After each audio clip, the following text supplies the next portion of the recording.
En este bloque vamos a hablar de uno de los estrenos que renovaron las carteleras este jueves, un documental que se llama Warshawski, el científico rebelde. Y para eso tenemos conectado acá a su director, Rodolfo Petris. Rodolfo, buenas tardes. Javier Lucia, acá desde Cinefilia, te saluda. Hola Javier, ¿cómo estás? Bueno, muchas gracias por invitarme a hablar un rato con ustedes. Un saludo para vos y para toda la audiencia.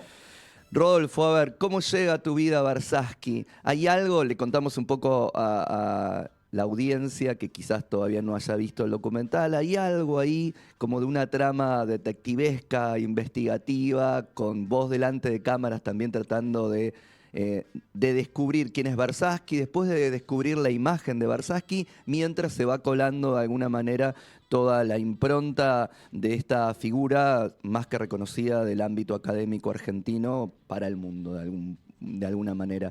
Pero, ¿cómo llegó Warshawski a tu vida, Rodolfo? Mira, llegó hace ya más de 20 años, me parece, 20 y tantos, cuando estudiaba filosofía ya en la facultad, haciendo algún tipo de seminario sobre historia de la ciencia en Argentina. Me encontré con algunos textos de Warshawski, quizás con su libro más famoso, Ciencia, Política y Cientificismo, que es un libro que a mí me gusta decir que está escrito, como decía Roberto Arlt, que había que escribir, con la potencia de un cross a la mandíbula. Básicamente uno lee ese libro que habla sobre la ciencia, para qué queremos la ciencia y sobre qué rol cumple la ciencia en nuestro país y fundamentalmente en Latinoamérica, y tiene una serie de planteos muy vehementes, muy radicales, incendiarios, diría un amigo mío, ¿no? Eso me llamó mucho la atención, ¿no? Un pensamiento que yo no había escuchado antes, ¿no? Ahí entra Barsaski por primera vez en mi vida. Después me dediqué un poco durante varios años al periodismo de divulgación científica. Escribí en su momento alguna nota sobre Barsaski para el suplemento futuro del diario Página No sé. 12, ya hace 10 años de esto, pero bueno, yo en esa época no hacía documentales, o sea que para mí hacer un documental sobre Barsaski era algo totalmente inconcebible. Bueno, después me dediqué a hacer documentales y dije, ¿por qué no traer todo ese pensamiento que fue tan revolucionario, tan contundente en la década del 60 y principios de los 70? ¿Por qué no traerlo a la actualidad? Porque me parece que tiene vigencia, que Barsaski no puede decir cosas acerca de lo que es la ciencia en Argentina. Y ahí, digamos, eso fue todo el recorrido que hice con Barsaski hasta hacer este documental. Y cuando pensás, porque uno dice un documental sobre la ciencia, sobre un científico, ¿cómo hago para enganchar a la gente? Y me parece que ahí corre esto que te decía de el papel de detective, la búsqueda de encontrar si hay una foto o no hay una foto de Warshawski. Y hay algo que a mí también lo rescato mucho, que es vos yendo a los lugares y mientras estás yendo a los lugares, se ve cuál es el resultado, de alguna manera, de la aplicación o no de la ciencia en un campo nacional, quiero decir, apropiarse de determinadas herramientas de la ciencia para en cada uno de los lugares, y a esto me refiero a los países, hacer algo con eso o no hacerlo, y lo que significa, digo, ¿no? Porque uno ve esas rutas con esas casas alrededor y cuando uno piensa, che, la ciencia para qué te sirve o para qué te deja de servir, ahí me parece que también está el resultado, ¿no? Sí, digamos, fue un poco, está bien lo que me decís vos. Yo me planteé, bueno, ¿cómo cuento la historia de Barsaski sin que sea tediosa? Es verdad, un contenido sobre ciencia puede ser tedioso, ¿no? Pero bueno, había elementos en la personalidad de Barsaski que lo hacían especialmente atractivo, ¿no? Este tema de que no le gustaba que le sacaran fotos, lo cual puede ser algo negativo para un documental, porque si, ¿cómo muestro a mi personaje si no tengo una Una foto, no tengo imagen, nada de él? claro. Dije, bueno, hagamos de eso que es un vicio, una virtud, Sí. encaremos la búsqueda por ese lado. Y por supuesto que ahí inmediatamente se hizo necesario poner una persona que llevase adelante esa investigación. Y de ahí que me metí yo en el documental como una suerte de protagonista muy a mi pesar, pues a mí no me gusta tampoco eso realmente, ¿no? Pero bueno, me parecía que hacía falta aunar todo eso, ¿no? De ahí un poco esta de plantearlo como investigación periodística. Después también el tema de que fuese muy polémico, discutidor, ¿no? Bueno, había muchas cosas en Bartassi. Y después lo otro también me parecía interesante, cómo lograr que el espectador no piense que Barsaski es solo una pieza de museo, ¿no? Un Sí. libro más en la historia de las ideas del pensamiento argentino que está puesto en una biblioteca y que lo saco y veo qué pensó este tipo hace 60 años. Entonces, de ahí lo que decías vos, ya que yo me voy moviendo en mi investigación, bueno, ver que uno está rodeado de situaciones contra las que peleaba Barsaski, ¿no? La desigualdad social, por ejemplo. Mm, Barsaski se proponía una ciencia al servicio de eh, eliminar la desigualdad social, ¿no? Y promover el desarrollo de la población. Y lamentablemente estamos en un país que es profundamente desigual también. Entonces me parece que eso nos rodea constantemente. Otros problemas que tienen que ver con el impacto de determinados modelos de producción en el medio ambiente, por sí. ejemplo, y también en la población. Y también estamos rodeados de eso. Yo dije, bueno, ¿por qué no meterlo eso? En vez de que haya una persona que denuncie eso, ¿por qué no meterlo como parte de esa búsqueda? Que la misma gente se vaya dando cuenta en alguna medida. O sea, que esté implícito y no explícito a ese punto. Hay algo interesante también que tiene que ver con esto que decías, ¿no? Un discurso de los 60, de los 70, completamente disruptivo, que pone todo ahí, que discute todo, que provoca también, frente a una realidad que vos también le das voz a esos científicos de hoy, a los becarios y demás, tratando de cómo se emocionan ante ese discurso también, cómo los compra, pero también cómo los baja a la realidad de decir, sí, está todo bien, pero lo que pasa es que uno tiene que estar metido acá adentro, ¿no? Digo, en esto, en un tiempo en el que el litio aparece, la discusión sobre los becarios del CONICET aparece, digo, volvemos siempre como a lo mismo y de alguna manera algo que parecía que a quién le puede interesar o cómo traigo a Barsaski el día de hoy, te la dejan servida en bandeja a veces, ¿no?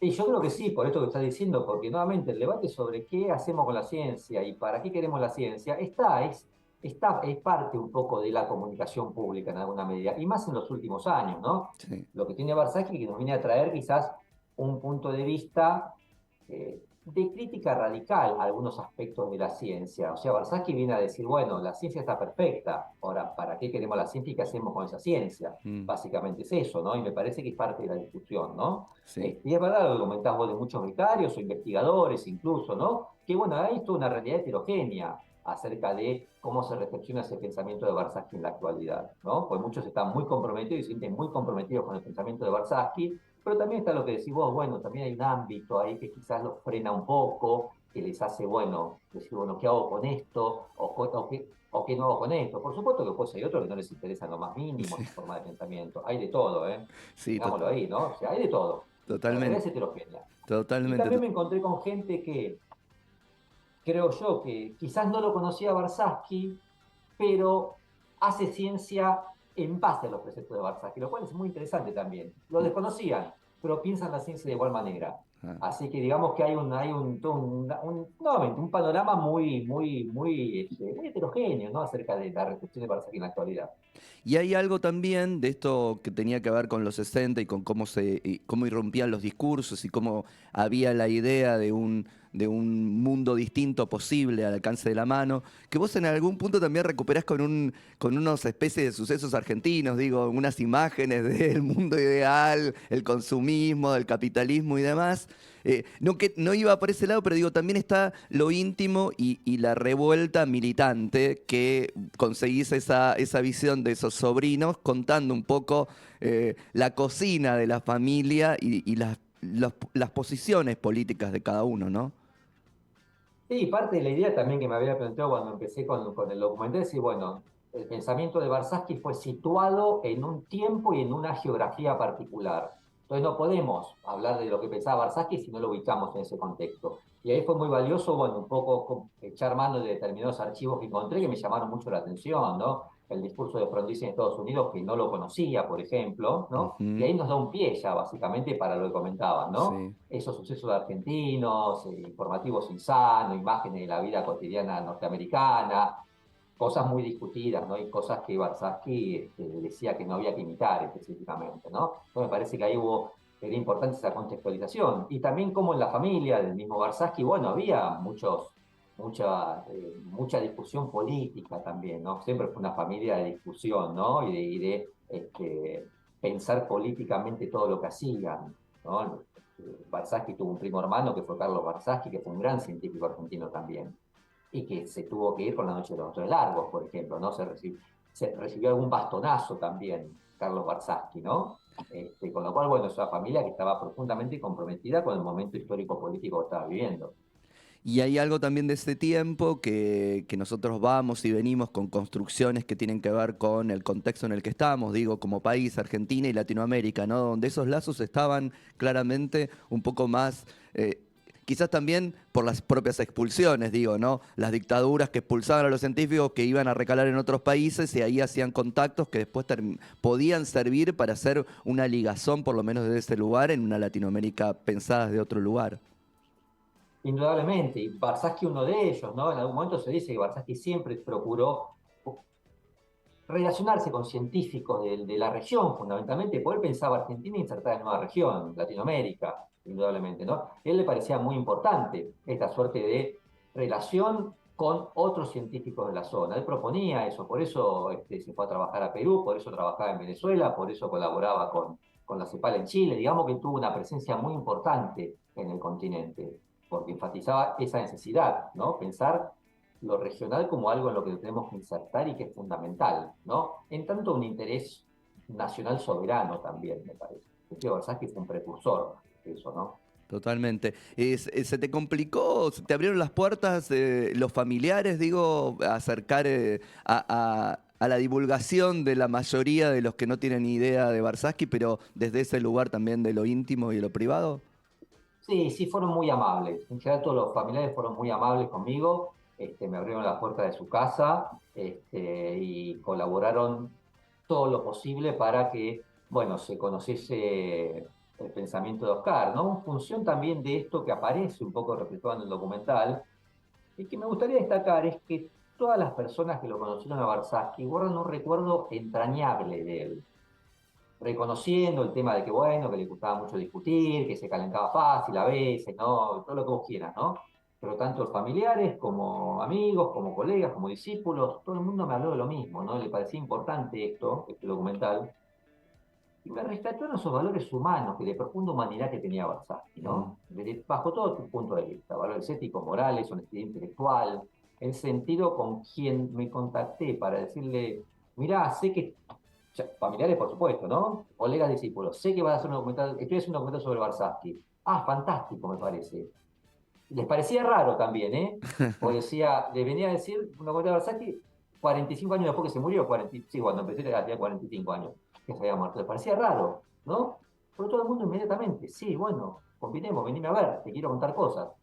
Y muchos testimonios que no pude incluir, lamentablemente, porque si no el documental se me hacía muy largo, ¿no? Se hacía interminable, pero hay algo también que te pasó que tiene que ver con la pandemia, ¿no? De alguna manera, ¿eso cambió planes? ¿Te sirvió para repensar algunas otras cosas? ¿Te complicó en conseguir algunos testimonios? ¿Qué significó la pandemia para el documental, para Barsaski, el científico rebelde?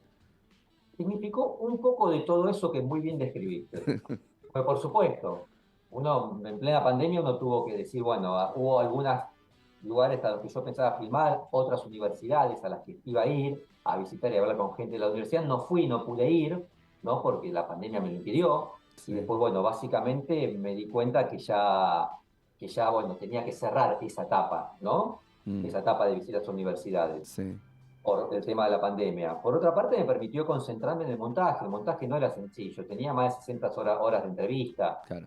o 60, 70, ¿no? Bueno, y tuve que hacer un trabajo muy, muy, muy, muy extenso sobre eso. Pero me sirvió para eso, me enfoco en eso. Me enfoco, estoy encerrado en casa, agarro las entrevistas, las leo, las miro, y eso me ayudó indudablemente, ¿no? Pero digamos que fue un poco de todo lo de la pandemia.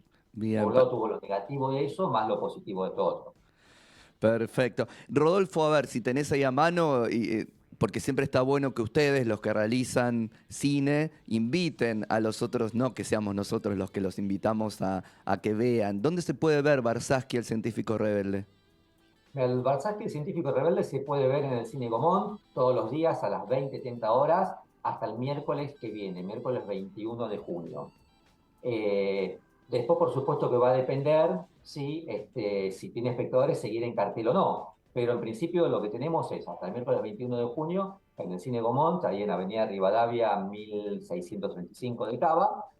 Y después también les quiero decir que hay un Instagram, barsavsky.científico rebelde, o barsavsky.científico rebelde, donde voy subiendo y actualizando las siguientes funciones y Bien. proyecciones. que pueden ser en universidades públicas, como ya hubo unas cuantas de preestreno y va a haber en lo sucesivo, o en otros espacios Inca del país. Perfecto, bueno, que sigan entonces a ese Instagram para estar enterados. El resto del país, cuando llegue Barsaski, no se lo pierdan. Van a aprender sobre alguien que estuvo, que se formó en la educación pública argentina, que defendió la educación pública argentina, que tiene una construcción y un pensamiento desde este lugar. Y que me parece que vale la pena también conocerlo a él y conocer este Barsaski que vos nos entregaste y nos pintaste en este documental. Rodolfo, muchas gracias por este tiempo con Cinefilia. No, y gracias por llamarme, lo pasé muy bien con ustedes. Me alegro, un abrazo. Abrazo grande. Nos vamos a nuestro segundo tema del día de hoy y es Si tú supieras, compañero, de Rosalía, integrante de la banda sonora de The Flash. Las cuatro esquinas.